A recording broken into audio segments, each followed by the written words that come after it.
The night was cold on the English Channel.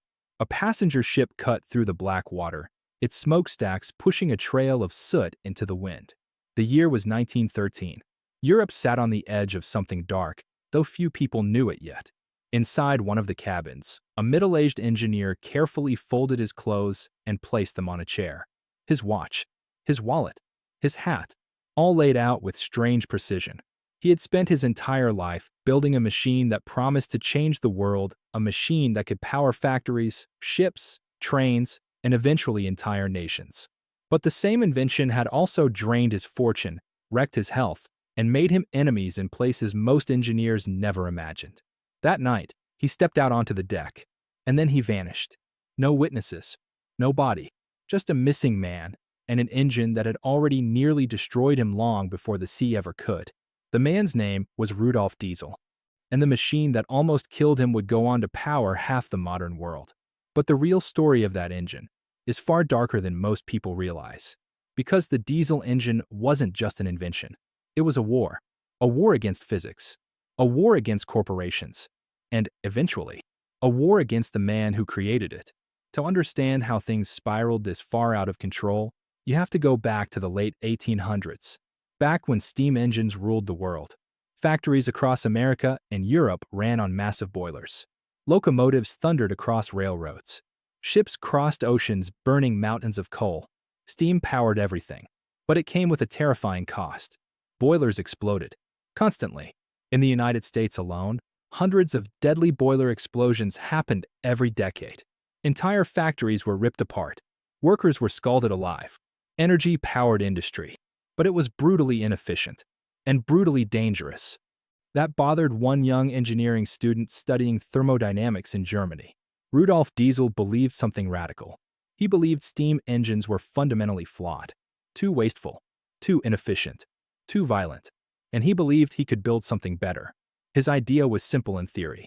Instead of igniting fuel with a spark like early gasoline engines, he would compress air so violently that the fuel would ignite on its own. No spark plug, no boiler, just pressure. Pure, brutal pressure.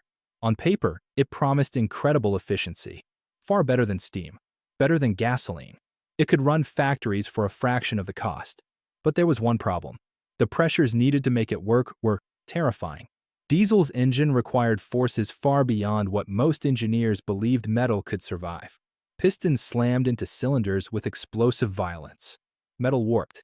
Bolts snapped. Engines shattered during early experiments. One test reportedly exploded so violently that shrapnel blasted across the workshop.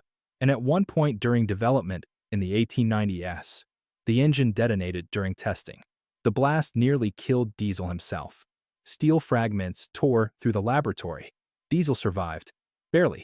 But the message from the engineering world was clear. This engine was too dangerous. Too unstable. Too extreme. Many experts thought Diesel was insane. But the pressure only pushed him harder. Because by then, Diesel had something even more dangerous than ambition. He had investors. Major industrial companies had begun backing the idea. Companies like MAN SE and Krupp poured money into the project. They believed Diesel might create the most efficient engine the world had ever seen. And if he succeeded, the profits could reach millions. In today's money, billions. But innovation rarely moves smoothly. And the diesel engine's early years were chaos. Prototypes failed constantly. Engines seized. Pistons cracked. Fuel systems clogged. Each failure meant more money burned. More deadlines missed. More pressure from investors. Meanwhile, Diesel himself was collapsing under the weight of it all. He was brilliant, but he was not a businessman. Contracts were signed too quickly. Patents were licensed across Europe. Manufacturers demanded working engines. But the design still wasn't ready. And behind closed doors, critics began whispering something devastating. What if the diesel engine didn't actually work? What if this brilliant idea was impossible?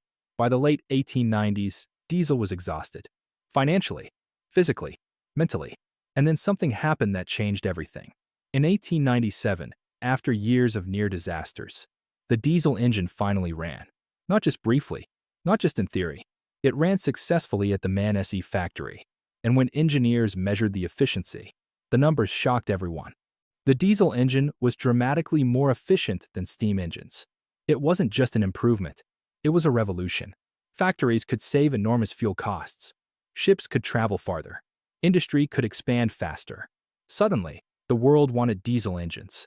Everywhere, licensing deals exploded. Companies across Europe and America rushed to build them. Diesel himself became internationally famous. He toured factories, gave lectures, attended engineering conferences. By 1900, the diesel engine debuted at the Exposition Universelle 1900 in Paris. And the world took notice. Investors flooded in.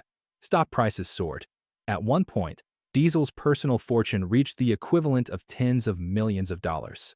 For a brief moment, he had won. But success created a new problem. Because now corporations wanted control. Industrial giants across Europe began battling over diesel patents.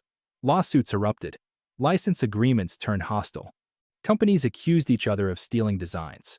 Even worse, many of the early engines built by different manufacturers were unreliable. When diesel engines failed in factories or ships, guess who got blamed? Not the builders, the inventor, Rudolf Diesel. Public perception began shifting. Some newspapers questioned whether Diesel had exaggerated his invention. Others accused him of fraud. Meanwhile, Diesel's finances quietly began collapsing, despite inventing one of the most valuable machines in the industrial world. He was drowning in debt, bad investments, failed companies, overextended patents, legal battles. His fortune vanished almost as quickly as it appeared. And by 1913, Diesel's situation was terrifying. He owed enormous sums of money. His reputation was under attack. His health had deteriorated. And worse, the diesel engine had become strategically important. Governments were now interested. Navies realized diesel engines could power submarines and ships more efficiently than steam. Military contracts were being negotiated. Political pressure surrounded the technology. Some historians even believe multiple governments were watching diesel closely, because whoever controlled diesel power could control the future of industry and warfare. Which brings us back to that ship. September 29, 1913. Diesel boarded a steamer called the SS Dresden in Antwerp. He was traveling to London. He had meetings scheduled with the British Royal Navy regarding diesel engine adoption. According to witnesses, Diesel seemed quiet that evening. Calm, but distant. He dined with passengers, talked briefly about business, then returned to his cabin around 10 p.m. Before leaving for the deck, he asked the steward to wake him at 6:15 a.m. But morning came, and Diesel never appeared. When the steward opened the cabin door, the bed hadn't been slept in. His nightshirt was laid out, his watch and wallet placed neatly on the table, and Diesel himself was gone. The ship searched the decks. Passengers were questioned, but no one had seen anything. 10 days later, a body was spotted floating in the North Sea. Fishermen recovered personal items from the clothing. A wallet, a glasses case, identification. They belonged to Rudolf Diesel. The official explanation was suicide. Investigators later discovered Diesel had been financially ruined. His bank accounts were nearly empty, and in his personal notebook, the date of his disappearance had been marked with a simple symbol, an X. But not everyone believed that explanation. Some believed Diesel had been murdered, because by 1913, diesel engines had enormous military value. Submarines powered by diesel could travel farther and more quietly. Navies across Europe were racing to adopt the technology.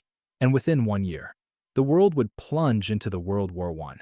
A war powered heavily by diesel engines. Submarines, warships, industrial production, the invention that nearly killed its creator, had become a weapon of global conflict. Today, diesel engines power everything from semi-trucks to cargo ships. They haul freight across American highways.